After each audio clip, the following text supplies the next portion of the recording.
Okay, so we're talking about, in essence, we're talking about atoms, we're talking about what's going on at the heart of the atom. So this is the very fundamental foundations of our reality.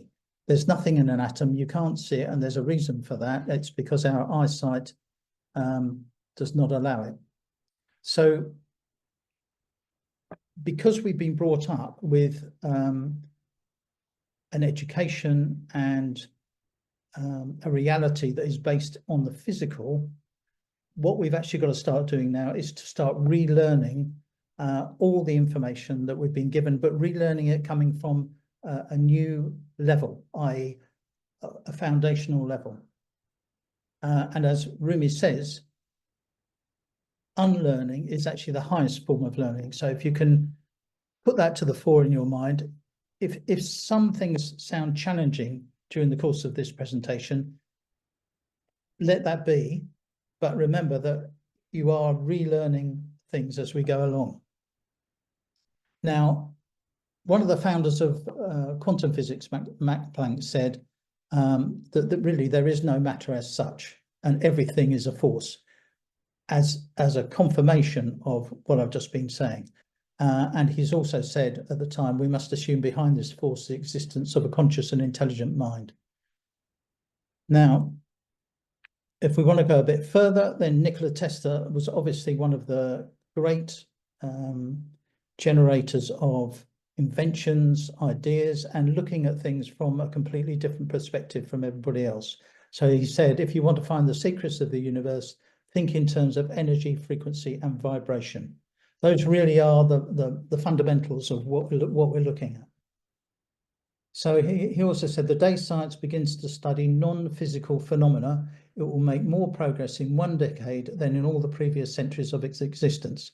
So we've entered an era now where we are, well, as far as a lot of people is concerned, we are starting that investigation into non-physical phenomena, even though lots of us know it's been around for decades.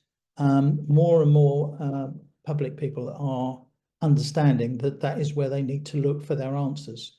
And of course, as we know, Nikola Tesla basically was not, he was initially supported by JP Morgan and was then left to flounder on his own, and Morgan was hoping that he wasn't going to recover enough to give us some of his valuable technology.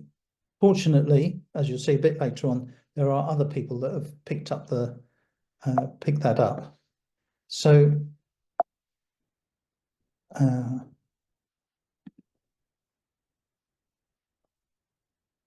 so I'm not quite sure how many of you have looked into how far the science community and the off-grid science community have progressed. In this case, I'm talking about off-grid. These are the people who work in the black ops area. Now, Ben Rich was the CEO of Lockheed, and he had a little section in Lockheed called the Skunk Works. The Skunk Works is really just a reference to getting a group of people within the Lockheed organization to work together to exchange information very quickly and interact very, very quickly in order to make very fast progress without having to go to peer-reviewed science and everything connected with that. So he made quite an astounding statement. Anything you can imagine, we already know how to do. So Lockheed is just one of a number of big companies that operate mainly in America, mainly in the middle of nowhere. How exactly they get their power, we will get to find out in the years to come. But essentially what he's saying is that if you've seen it on Star Trek, we've already done it. And this was back in the I think he was saying that in the late 80s. So we know that this technology, these technologies are around and they've been developed and there are these applications. And as he says there, it would take an act of God to ever get them out to benefit humanity. Personally, I think we're not far off flipping things before those technologies start to come out. So we're in a very exciting time frame at the moment. Now, just going back to understanding vibration and things, then what we're doing is looking at how vibration, frequency, etc., all works together. This is Einstein. Lots of traditional scientists always quote Einstein, but they often leave out the vibrational, the frequency, and everything around it. So everything is energy, and that's all there is to it. Match the frequency of the reality you want, and you cannot help but get the reality. It can be no other way. This is not philosophy, this is physics. So what he's talking about there is the fact that if you are of a particular frequency, well, we all are of a particular frequency, but if you enter an area where there's a similar frequency, you will start to merge with that frequency. And we can all see that when we put metronome clocks into a room. If you have 50 of them, it's all set them all up differently, then eventually they will all come into congruence and be ticking along together. If you look for the explanation of that on the internet, of course, you'll find someone that will give you an explanation coming from the physicality, but really what we're talking about is an energetic situation. So atoms are empty, and they have these gravitational, magnetic, and electrical forces working within them, which means that the body is basically 99.9% empty space, and you could probably fit 7 billion people that are on this planet into the space of a sugar cube, which is pretty mind-blowing. And this is a pivotal point that, again, I would encourage you to remember every day. It's a very small, it's a very short fact, but it makes that point very quickly and with lots of impact as you go about your day. So just a reminder, we are living in a visible light frequency. We're handicapped because the amount of visible light we can see is very small compared with the rest of the light that is around us. So therefore, there's gamma rays, X-rays, infrared, microwave, and radio that are all around us. We don't know what goes on in those zones. Something obviously goes on because there are effects from that. And if you have, I think it's birds have got, that can see in ultraviolet. And when you wear ultraviolet glasses, you can suddenly see that your reality has changed. This is to reinforce the point that where we're living is not what it appears to be. So you've got to keep thinking outside the box all the time. Now, one of the people who was responsible for looking at that in a lot more detail is this guy, Dr. Jack Kruse, who is actually a neurosurgeon. And I put a link to his things at the end of the presentation. The reason I bring this up is because Jack Kruse went into the details of how the body works in relation to light. And because he's a neurosurgeon, he has a very keen interest in drilling down to the very bottom of the equation and finding out exactly how all the body parts of the human work and how they take on information from light. So I put a link to one of his very early lectures at the end of this, and you'll see that the way he found this out was he used to work as a neurosurgeon in New York at night, and he used to repair people who had been in car crashes. During the course of that time, he put on a massive amount of weight, and it didn't matter what he did, whether or not he had a fantastic diet, he went to the gym or whatever, he never lost the weight. He got fed up with that, moved from New York to the southern states, and literally within 3 or 4 months, he'd lost masses of weight. Over 6 months, he'd suddenly turned up at the gym, and in 9 months, he was looking like quite a decent bodybuilder. And he basically wanted to know why. that had happened in such a short space of time. He quickly found out that we all take in information through sunlight. Sunlight then connects with your neural network in your body, and depending on the frequency of what you're collecting, which in turn depends on the angle at which you collect it, i.e. whether or not you're at the equator or further north on the globe, then that makes a big difference in how you how your body is informed during the course of your life, and how you respond to your environment. And he found that as he went closer and closer towards the equator, everything got better and better and better, i.e. everything responded to the environment in a much better way. And this was because he was gathering more and more light in his body. He then went on, having found this out, he then went on to look at various other aspects of the body and to explain to people, or to give everybody an alternative view of what those aspects of the body are doing and how they work in relation to gathering information from light. An example is ears. He worked out that the ears actually have a membrane in it that collects energy, which can be translated into, which it collects light, which can be translated into energy for our use. So that's Jack Kruse, and I would encourage you to look at his videos. Now, unfortunately, he is very, he talks neurosurgeon language. So if you don't understand all the medical terms, it's probably best not to watch him giving a talk, but to watch him being interviewed by somebody else. And then those terms will be explained as you go along. But absolutely fascinating guy. And in fact, at one stage, he was actually a consultant to the CIA who were looking into how people can be brainwashed because, of course, that's to do with frequencies, etc. So he's very checkered past, and he's still on the internet, prolific producer of information.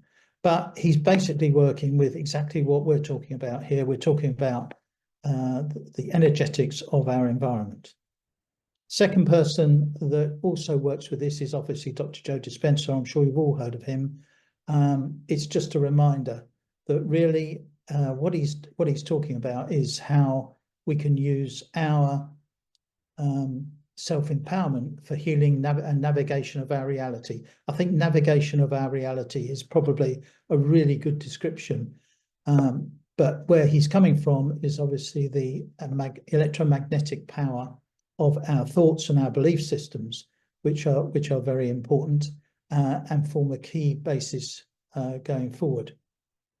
So if I just pop back again, when we're looking at the body, we are actually quite an amazing invention, because everything on our body is designed to speak to the light, which is why we may appear physically in one state, but we are actually light beings in the truest sense of the word, energetically. So I'm sure you've all experienced a lot of this. Your hair, I put hair and antenna down. I haven't got any hair, so my antenna's a bit ropey. But that came about because in the Vietnam War, the American Army took on board a lot of the Native American trackers, and because they were in the army, they had to have their hair cut. But they found that once they shaved their heads, the trackers lost a lot of their ability to track because their hair was actually acting as an antenna. So they were allowed to grow their hair long, and that assisted them in their tracking. You may not know, but in the brain, there's magnetite, which is literally, as it sounds, magnetic, and that's for the assimilation of information and the storing of information. Obviously, we've spoken about the eyes. When we absorb light in the eyes, this does go straight back to our neural network, and that starts to program how we respond to things. But if you meet someone in the street and you walk past them and you look at them and they align with your own look, you will feel that something has passed between you. Obviously, it's massively quick, but some information has passed between you. There's no doubt about it. Obviously, we can use our mouth and our throat to multiply for multiple frequencies. And clearly, the heart is the hugest point at which the heart field is the hugest point at which we can influence our own environment and the environment of those around us. We'll come back to the heart a little later on when we start to talk about vortex energy, because it's very important. And also, while we're on the subject, water, Veda Austin is marvelous ambassador, talking to us all about how conscious water is. And I've done the experiment that she puts forward, which is having the Petri dish, put the word of your intention on the bottom and freezing it, and then seeing what comes out. Only recently, I just did that for my high blood pressure, and then I got a signature of a heart in the middle of the dish, which was rather nice. Similarly, as I said earlier, the heart is really a vortex. It is a pump, but it's also a vortex. That may be the reason why your blood is called blood plasma, because it is actually absorbing information from a plasma. Anyway, so that's just a few examples. There are many, many, many more. And if you listen to Jack Kruse, you'll see that there's a lot more to take on board if you're interested in the medical side of things. So why am I talking about all these aspects? It's because the elements of the body are made up of this balance between the gravitational and the magnetic. So the magnetic is there to provide the information. The gravitation is there to pull the information and form and harnessing quantum physics. You're then harnessing the method by which you can form your physical being. I say that with slight not reluctance, but encouraging you to look into that more, because there are various theories around about how exactly that process happens. Vortex theory is very much on the up and coming, and we'll talk about that in a minute. Now, just going back to the electromagnetic and the brain and how we work with our reality, I would encourage you to look at this particular video, which is from the Laurentian University in Canada, and Michael Persinger. Michael Persinger, he was a professor of psychology. He was actually sparked into looking into this area because at the time, I think the CIA had received some prisoners back from Korea, and they could not understand why these wholehearted Americans had suddenly come back, and it didn't matter what they said to them. They were all for the communist way of life, and nothing would persuade them otherwise.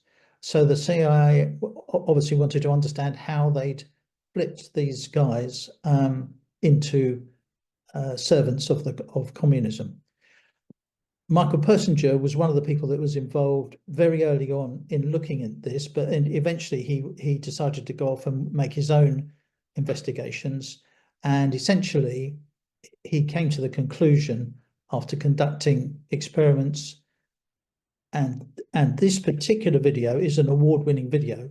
It's to an international audience with some very smart people there. But basically, he's talking about the electromagnetic aspect of the information that we give out when we're having a thought or an idea or communicating to people. Those electromagnetic waves are frequencies. They don't run out. They don't suddenly just disappear. They are present forever. And so where do they go? The Earth has its own magnetic field, and those thoughts are all trapped in that electromagnetic field.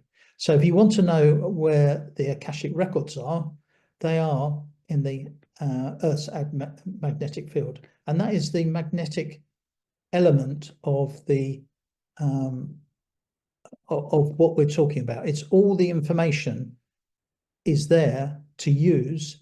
What we've got to do is access that, and then when we've trained ourselves enough with focus, maybe using Joe Dispenza's methods, maybe using our own meditation methods, we can end up in a position where we can draw on that information. And if you look on our website, there are a number of people who have had very interesting exercises where they've had completely different experiences, some people wanting to heal, some people wanting information, but everybody has their own experience. And those two videos are about 2/3 of the way down on the front page, and they are fascinating because it gives you an idea of the broad width of the information that they are able to access when they get to that 0 point situation. So just to illustrate that, when we recently watched Pam Gregory interview Hope Fitzgerald on the infinity wave. Now, Hope Fitzgerald was using this wave in a very interesting way to enhance healing and various other aspects of her therapy work. And after watching this, I thought, wow, well, I'm going to sit down and give it a try. So I sat in the V4 pods, and with my hand, I traced that particular shape of the 8. And I set a very strong intention to be at the 0 point, because when you look at that diagram, you can see that there's a magnetic information there on the right and the gravitational on the left. If you can get to the midpoint or the still point, then you can draw onto that information that's in the magnetic part and use it.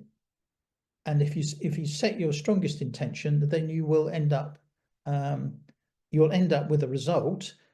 It may not be exactly the result you want straight away, but the idea is that, as Joe Dispenza says, what fires together wires together in your mind and your brain. And so the more you do it, the more firing and wiring you get, and that creates a new pathway. And then after a while, what actually happens is you don't need to sit and do any lengthy meditation. You can actually start calling this information in very, very quickly indeed. And in fact, now I don't actually need to sit in the V4. If I wake up early and I'm thinking, oh, well, I just need a little bit of rebalancing, I can actually bring myself to the position of calling in that information from the magnetic field to assist me in whatever I'm doing. So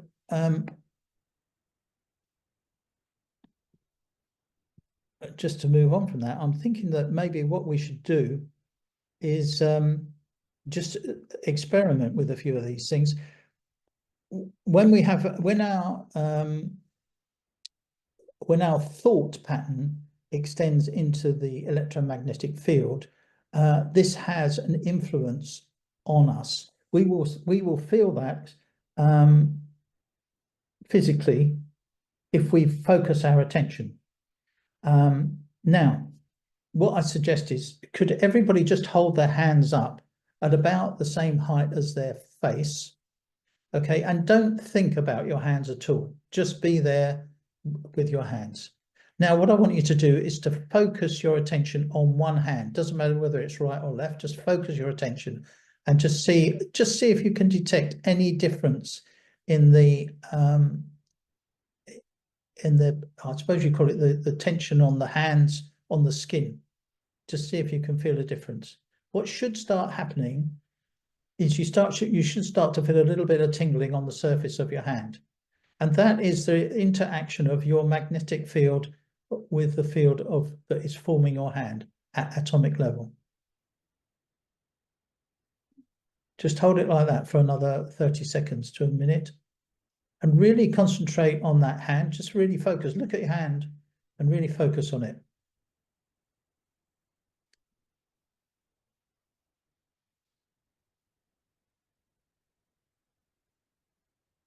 Okay, so now switch your attention to the other hand, your left or the right hand, and see if you can feel that tingling swap from one side to the other. Really focus on that other hand. Look at it, put your attention there. What you're actually doing is starting to create your new neural pathways.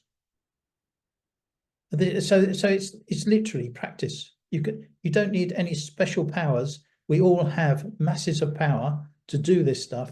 So just really focus on that. Now switch your attention and put it into both hands at the same time.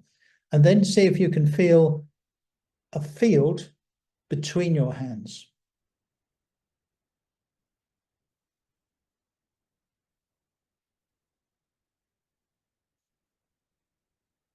And keep the focus there. Really feel that tingling on your hands. And if you bring your hands slowly close together, you may feel that field or that tingling increases. Just bring your hands slowly close together. And keep going and keep going and keep going until you maybe there's maybe just 1 inch between your hands.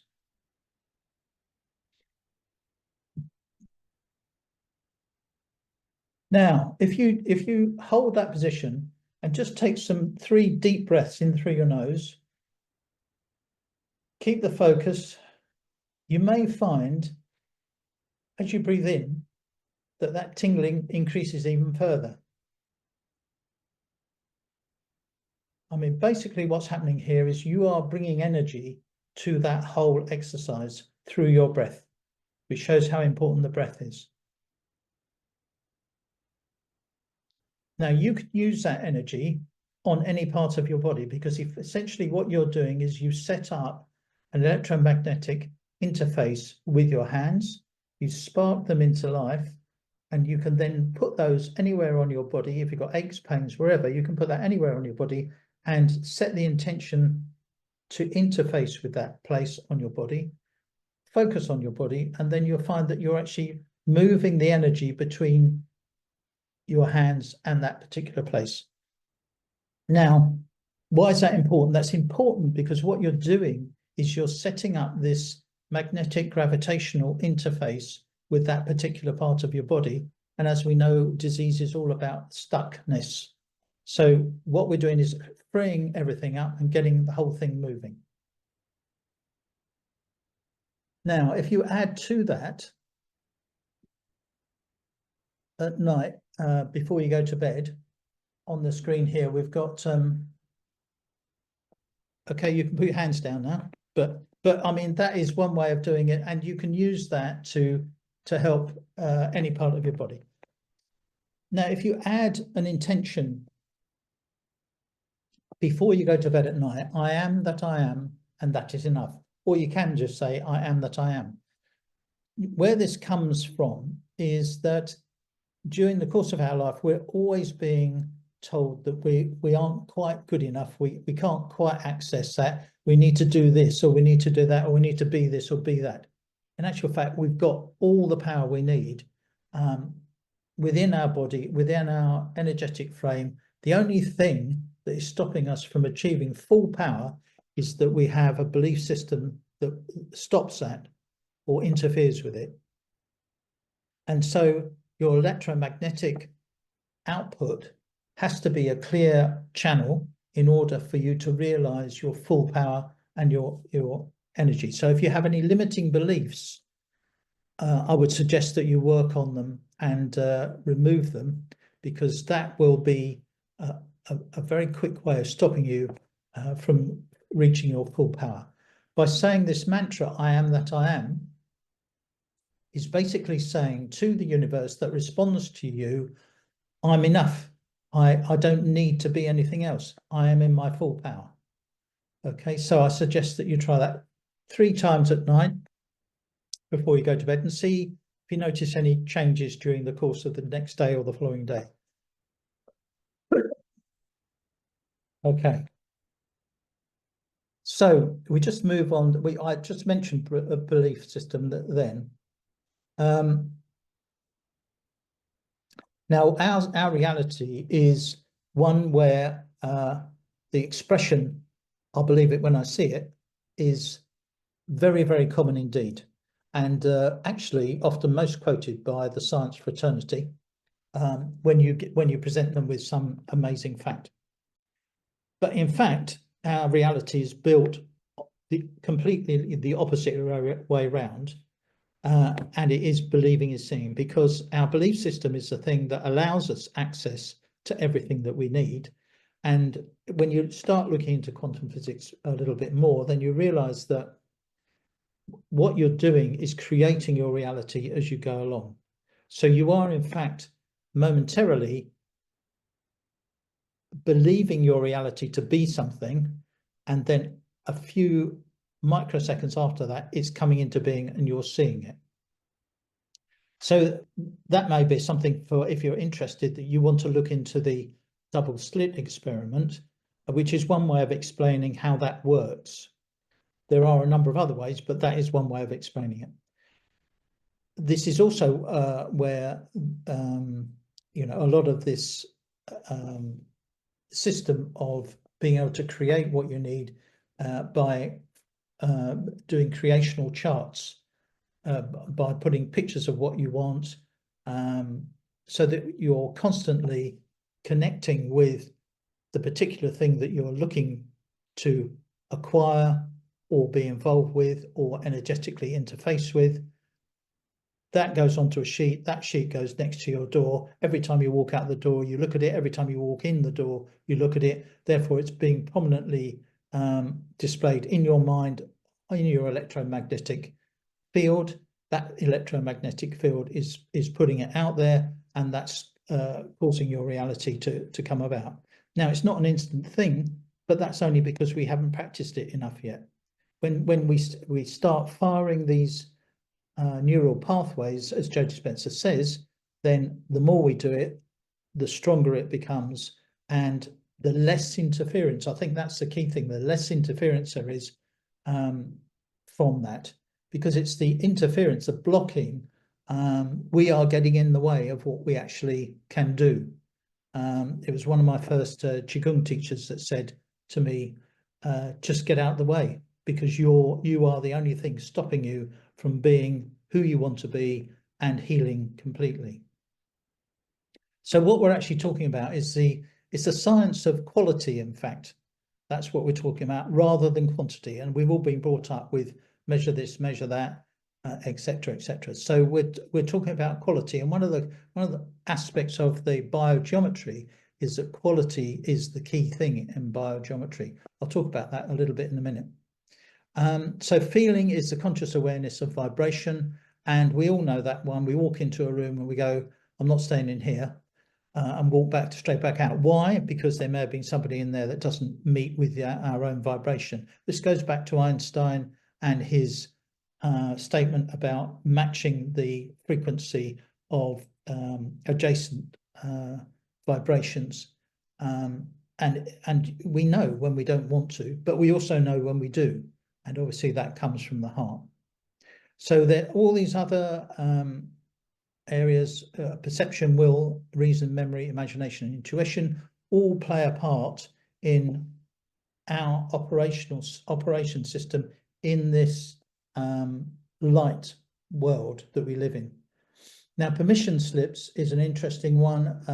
Some of you may know Bashar, who's on the internet quite a bit. He uses this term quite a bit, but this is actually a very interesting way of looking at things.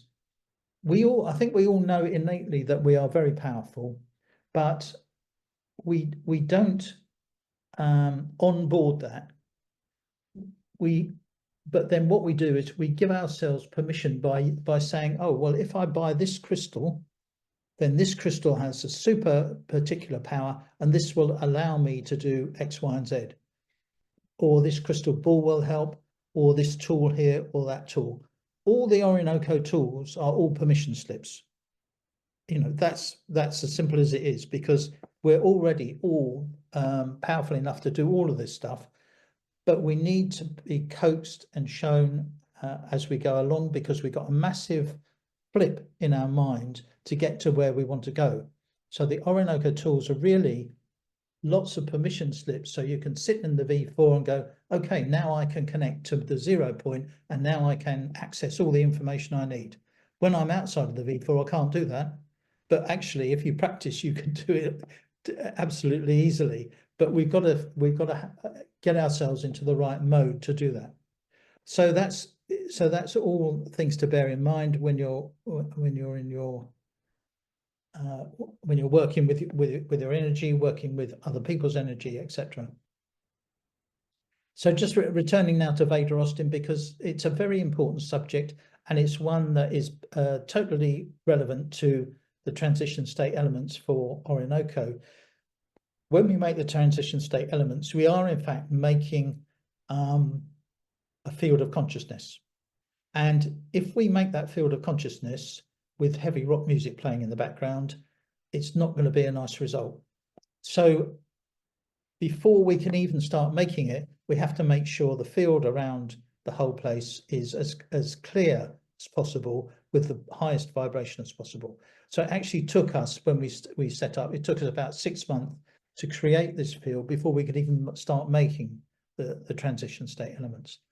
And Veda Austin has shown how this consciousness in water is so important to all of us. I mean, I use it constantly all the time. What you're doing with the TSC is you are bringing into closer proximity with yourself water that is in the highest vibrational state of that particular element, and therefore you will absorb that element in its highest vibrational state. As we all know, you can there's lots of fraudsters out there at the moment. One of the areas I know, Shungite, has been completely abused by the fraudsters over the last few years. So it's good to be aware of that, and how much your water can be affected. If you buy, let's see, something like a grander water base, and you put your water on that, that will bring a lot of coherence and structure back to your water before you even drink it.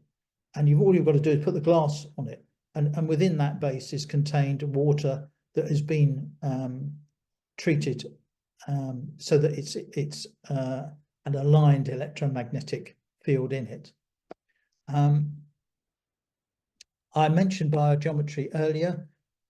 This is a book by Dr. Ibrahim Karim. This is all about the environment and how you can balance the environment very easily, using, first of all, your intention, but actually some biogeometry tools, i.e. some permission slips.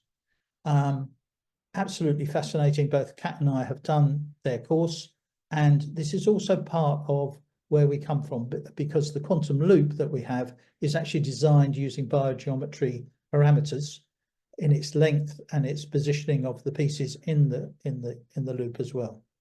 So I'd recommend that you have a look at that, and I put up on the list very interesting talk with Ibrahim Karim's daughter Dorea, and she's a very good teacher, and it's well worth listening to that. Now, we spoke a bit earlier about vortex. This looks a little bit challenging, but this is in fact the way forward, because this explains how all the elements can talk to each other, and they're not actually in separate compartments. If you look at the traditional periodic table, you'll see that all the elements are divided off into columns. It's not like that at all in the energetic sense. Actually, everything can interact with everything else. What you've actually got to do is find its opposite on that donut, and then apply the right rules, and you can get an effect on one element from another element. In other words, you can change one element into another element which we all know as alchemy, but in actual fact, it's perfectly possible. And the reason I say that is because this invention by Malcolm Ben Dole is the thunderstorm generator, and that is using the vortex energy that is formed in this area here, is actually a way of turning all the exhaust fumes from a traditional petrol engine into basically air and water. And I mean, it's so recent. It's literally in the last few months this has happened. And in fact, you're all, everybody, whenever I tell people, they go, oh, I don't believe that. But this this company called Elements is a massive testing company, worldwide testing company. And this this particular generator was tested on the 28th of June 24 in England, in Dartford, because Malcolm Ben Dole lives in Kent. And as you'll see from that, everything that came out of it was mainly water vapor. So that was a proper testing. So if you're really interested in that, there is a whole blueprint of how to make a vortex generator yourself. Just pop down to B&Q, get the parts, and you can make it up. Now, Malcolm has gone to America because the Americans have recognized the value in this. And in fact, I got a note the other day to say that the holding company for this has just received £15 million from the sale of a minimal amount of shares from to an American investor. So when the Americans get behind it with some money, then you know there's something in it. So I would encourage you to look at that vortex situation, because it is a developing area of invention, and it's going to be very, very important in the years to come. And it also kind of links back to what we've been talking about right at the very beginning of this presentation, but also to people like Walter Russell, who and Victor Schauberger, who have been talking about vortexing for decades. And in fact, the Germans, Hitler and his investigative chums, did take Schauberger and asked him to design them a flying saucer, which he did. But of course, that's been kept under wraps. So all the information is out there for all of this stuff to happen. What we need to do is understand where it all is, what's happened in the past, what our real past is, and then start applying it to our current reality, and understand that we're coming from an energetic background and not a physical one. So if you'd like to take a screenshot of this particular slide, if you can't do it here, we're going to repeat this presentation on the website, so you'll be able to replay it. This has basically got all the key things that I've been talking about. And you're probably saying, well, why does he keep telling us about everything except Orynoco? Yeah, well, there is a method in my madness. The thing is that when we started trying to understand how the plasma science worked, it actually took us about 6 months from the point at which we started listening to the teachings about it from the nuclear physicist who was giving them totally free of charge, open source on the internet. It took us about 6 months to actually get our heads around what was going on before we could actually start making the first TSE. That's because you have to go through this process of understanding that you are working and operating, thinking, eating, and being in an energetic soup, and that the rules in that soup are totally different from the rules that apply in the physical world. But more importantly, that what is open to you is a massive amount of energy, information, a lot of stuff that has been held secret, but all of this is at our fingertips. And now is the time to start to investigate it and take it forward. The Orynoco tools are there so that to help you get into the position to access this information.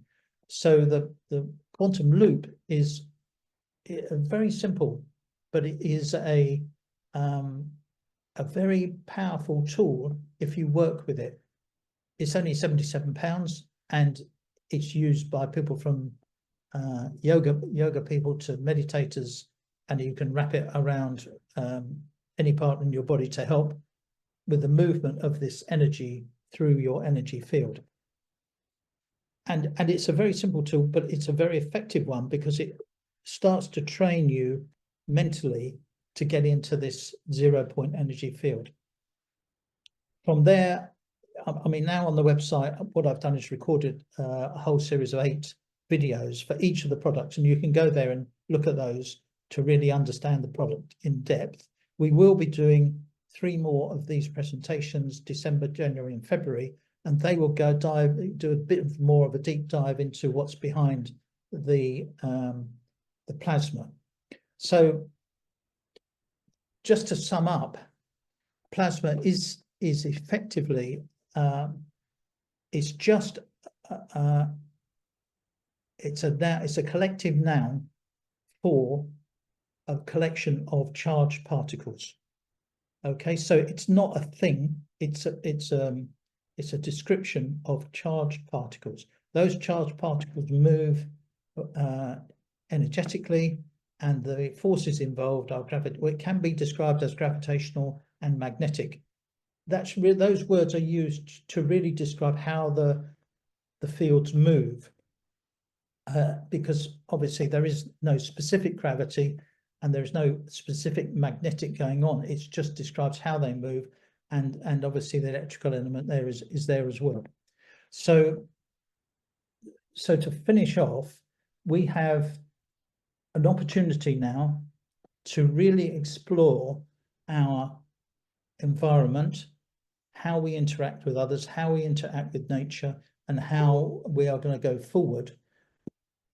Making the transition state elements is actually very, very easy. We will cover that. Well, we're not going to cover a complete lesson, but we will talk about how to do that.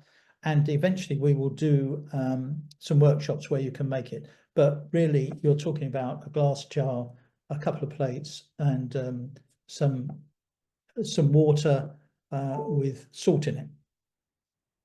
So what we'll need to do, I mean, I'm sure you've got some questions.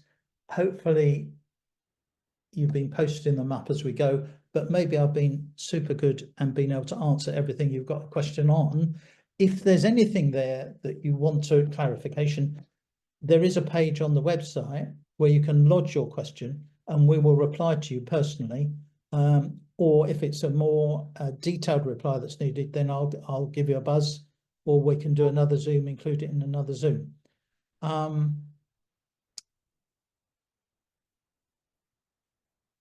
So I'm just checking now to see if there are any other questions.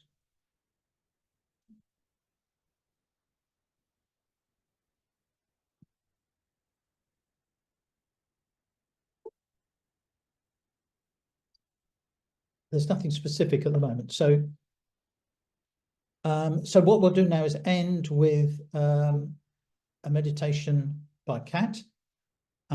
If you'd all like to sit and relax and get ready for that.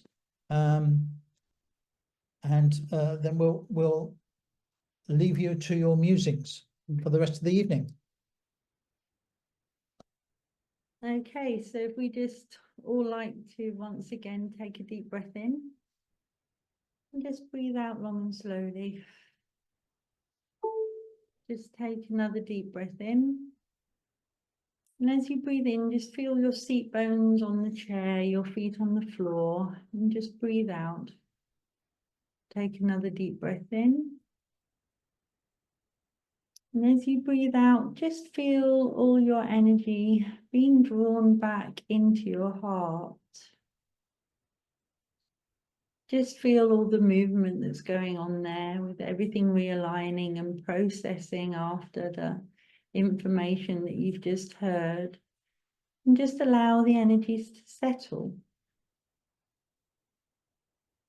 As the mind relaxes, as you come back to yourself,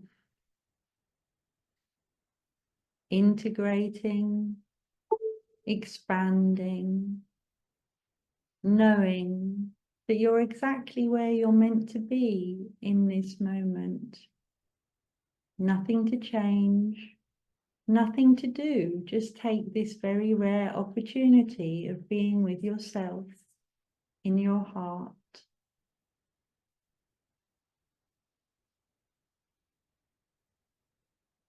Giving thanks to yourself for taking this time to learn something new. Giving thanks to everybody else for participating in this call with us as we create a collective energetic field when we're together. And this field has a foundation in love.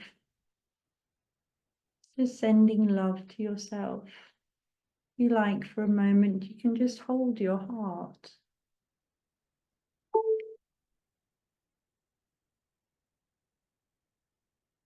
Taking another deep breath in. And then when you're ready, you can open your eyes. And just to say thank you to everybody for being with us. Yeah, thank you very much. And there'll be another presentation of the next level at the beginning of December. So that will be communicated to you by email. Simeon will send that out. And if you, as I say, if you need to know anything else, do write in, and do have a look at the video for each of the products we just put up on the product information page, because they go into this in a little bit more detail, exactly how you use them, and what they're good for, etc., etc. Okay, happy hunting. If you look, happy watching. Actually, when you watch those videos, some of that stuff is pretty mind-blowing when you realize what exactly is going on out there. So thanks very much, everyone, for attending. Have a wonderful evening or a wonderful day. Yeah, have a wonderful evening. Yeah, depending on where you are. Okay, thank you very much. Okay, bye.